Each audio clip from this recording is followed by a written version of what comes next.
இல்ல நான் ஒன்னே ஒண்ணு கேக்குறேன். திமுகவோ அண்ணா திமுகவோ இந்த மாதிரி ஒரு வாதத்தை நீங்க கேள்விப்பட்டிருக்கீங்களா?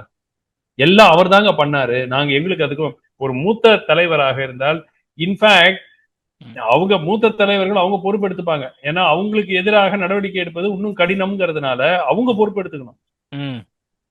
எங்களுக்கு ஒண்ணுமே தெரியாது, மாவட்ட செயலாளர் தப்பு. நீங்க தானே பார்ட்டி ஜெனரல் செக்ரட்டரி, உங்களுக்கு தெரியாம எப்படிங்க மாவட்ட செயலாளர் பண்ண முடியும்? அவர் ஏதோ லோக்கல் ஆர்கனைசேஷன், உங்களுக்கு அப்ரூவலே வாங்கலையா? நீங்க எவ்வளவு நாள் போயிருப்பீங்க முன்னாடி? அதுக்குதான் கோர்ட் சொல்றாங்க இது பிரிலிமினரி ஸ்டேஜ். உங்களுக்கு அதில் பங்கு இருக்கிறதா பங்கு இல்லையா என்று இந்த ஸ்டேஜ்ல நீங்க வைக்கும் வாதத்தை மட்டும் வைத்துக் கொண்டு நாங்கள் ஏற்றுக்கொள்ள முடியாது. அதனாலதான் முன்ஜாமீன் கொடுக்க முடியாது. அதுதான் லாஜிக். அதான் இப்ப விசாரணை கண்டிப்பா இவங்க 2 பேர்த்திட்டையும் விசாரணை பண்ணிட்டு அப்புறம் 41A அதாவது அவங்க அந்த லீகல் படி பார்க்கும்போது அது கொடுத்த பின்பாக தான் கைது பண்றதுக்கான ஒரு முடிவு எடுக்கலாம் அப்படிங்கறத பத்தியான விஷயங்கள் கூட இன்னைக்கு உள்ள நீதிமன்றத்துல பேசியிருக்கிறதா சொல்றாங்க.